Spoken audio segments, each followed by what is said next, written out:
I think when we're going on these spontaneous shopping trips, it's really easy to say, oh, I'm just going to look. I'm going to quickly give you some of my tips for a quick, fun shopping session.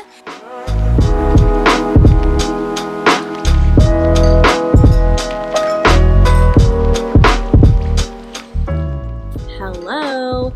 So I'm gonna go on a really quick shopping trip in just a bit. It's tax-free weekend where I'm at, and I low-key forgot about it. Had a lot going on this weekend. Our plans for today kind of got canceled, so I'm gonna try to run. The store closes at 6 and it's already almost 3 o'clock, so I'm really not gonna have a whole lot of time. I'm just gonna hit up a few places, see if I can find anything. I wanted to make this video because I think that shopping can be very stressful, very overwhelming, and I want to shed some light on the process, because even for someone like me who has a degree in fashion, who has knowledge on this subject, I just want to show you that it can be stressful and overwhelming, and so we really have to put in some steps in place. Now, the first thing that I'm going to tell you is that today I am not really going to be doing my hair or my makeup for this trip because I am on a time crunch and I kind of decided to go last minute. Normally I would say do your hair, do your makeup, if you wear makeup, if you do your hair, so that when you're trying on clothes and you look in the mirror, you look like the same way that you would look if you were going to work or if you were going out on the weekend. But I'm not going to be following that rule today because I am in a little bit of a rush. So the second thing that I'm going to be doing today is not stressing out or worrying about it, because I am going on this trip just for fun. Going into it with that mindset and having a little bit of less pressure for myself is just going to help me to have more fun and enjoy the process, and just get to look at some clothes. So I'm gonna go shower and then keep you posted. I just got ready, and as promised, I'm going to give you a few tips on how to have a successful, fun, spontaneous shopping trip before I head out. So here we go. So the first tip that I have is to set a budget. And I know this sounds kind of obvious, like, oh my gosh, set a budget. Duh. But I think when we're going on these spontaneous shopping trips, it's really easy to say, oh, I'm just going to look, or oh, I'm just going for fun, and you don't set a budget for yourself, and that's when you end up getting into real trouble. When you don't have a budget and when you don't have expectations for yourself set, it's really easy to get caught away in frivolous spending, or the opposite, to feel really discouraged because maybe you did find something that you liked and you wanted to buy, but you didn't plan for it. So anytime you're going on a trip, whether it is a planned trip or a spontaneous trip like I'm doing today, you do want to have some type of budget. That way, if you find something, you feel okay purchasing it. And if you find a lot of things, you know where to set your limits. So the second tip that I have for you is to set an itinerary. Now, I know that sounds boring. I'm going to the mall to have fun. It's a spontaneous trip. What's the point of having an itinerary if it's gonna be spontaneous? But here's the thing. So often we get discouraged when we go shopping. For example, today I am looking for a wedding or a dress to wear to a wedding. If I come home empty-handed, I may feel really defeated. I may feel like I wasted my time.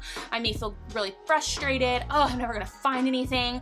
The reality is I'm going on a spontaneous shopping trip with like an hour and a half time before the mall closes. The reality that I'm gonna find the perfect dress for this event in that time frame is pretty unrealistic. I'm hopeful, but it's not gonna be crazy that I don't come home with something. So I really think you should build an itinerary around a store that you wanna go to, or something that you wanna try on, maybe that you saw online.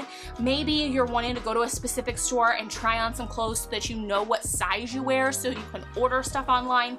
Have some type of goal or something on a to-do list, if that's your thing, that helps you feel accomplished even if you end up not purchasing anything. That sense of accomplishment is going to help you as you go shopping in the future when you are making planned trips, because you're not going to feel this overwhelming sense of defeat. For me today, I have 2 stores at this mall that I specifically want to go to. I don't go to this mall very often, so even though this is a spontaneous trip, this is an opportunity for me to check that off my list and say, you know what, I've been there, I didn't find anything, I've been there, I didn't find anything, and I still feel like I'm working toward my goal of getting this dress or getting some new pants, but I'm not gonna feel totally like it was a waste of time if I come home empty-handed. My third tip is to check the size charts of the stores that you are going to if they are new.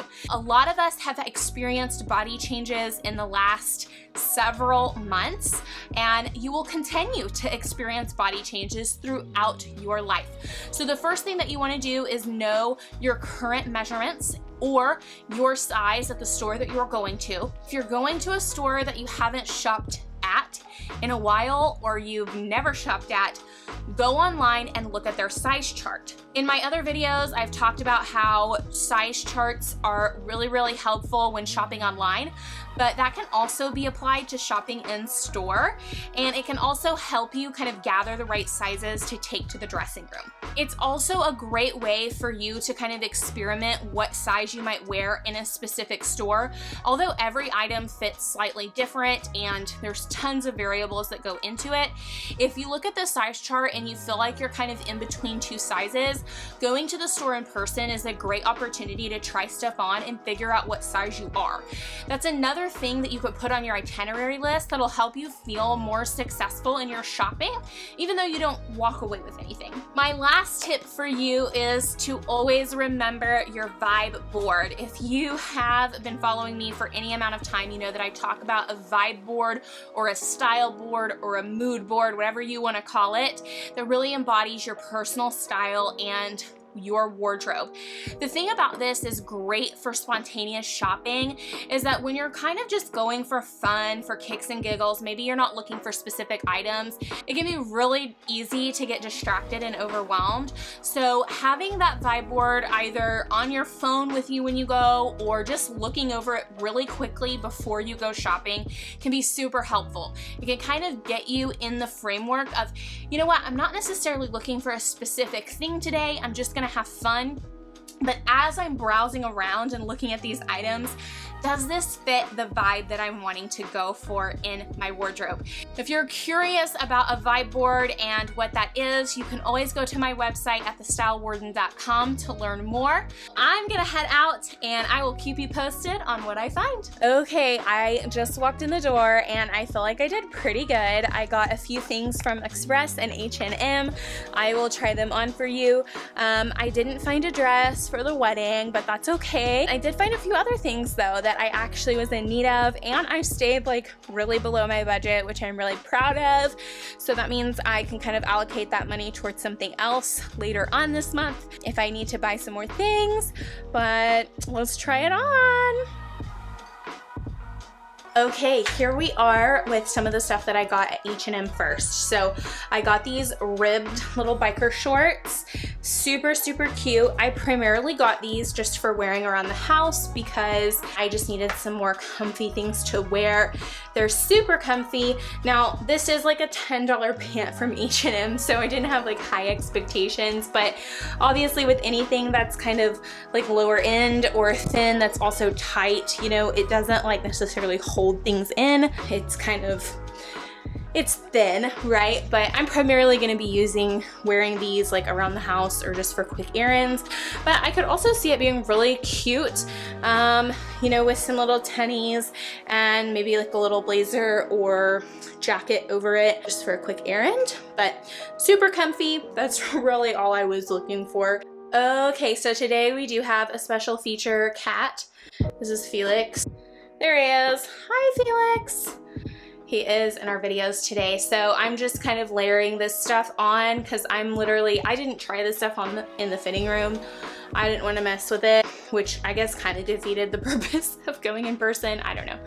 I thought this was super cute. This is probably the most expensive thing that I bought at H&M today. It was full price. I went crazy. But I really like it. It's this sleeveless kind of sweater material, but it's lightweight. I think it's gonna be a great transitional piece into fall. Fits kind of my color scheme, needing some neutrals and some basics. And it's also ended up being like a really good length on me too, which is nice. I don't think it's gonna be too long to where it's kind of like that awkward length. But yeah, super cute. And this is a great piece to wear over things, maybe not like these shorts, but if you've got like a tighter fitting pant, maybe you're a little self-conscious about showing your bum, whatever it is, things like this can be great to kind of layer over and give you that kind of comfort that maybe you want. I'm excited to wear this. I probably could have sized down in this. I'm not so sure that I'm crazy about it with these shoes. I was just trying to put on a little heel to see what it would look like. Super cute. It's got these fun pockets, obviously. And I think even though it feels a little big, kind of like pulling it out and making it kind of baggier gives it a little bit more of a bohemian look, which is kind of my vibe in the first place. So honestly, probably work out. I just love the pattern. Maybe because it is a little bit oversized, I can do some fun things with it from a styling perspective. I think this was like $13 and it feels pretty nice for 13 bucks. On to the next. Okay, so this is the last thing I have. This is a bodysuit from H&M and pants from Express. The bodysuit I knew was going to be kind of risky because it is very, very thin. So it's something that I would probably have to layer or wear a pretty thick bra under. The pants I am also kind of on the fence about. I think they were a really good deal. They were only, oh my gosh, he left the tag on. Are you kidding me? I'm gonna have to go back to the store. Are you kidding me? Okay, anyways, I have a similar pant from Express in a smaller size, and I do feel like they ride a little bit up here, so that's kind of why I like the bigger size.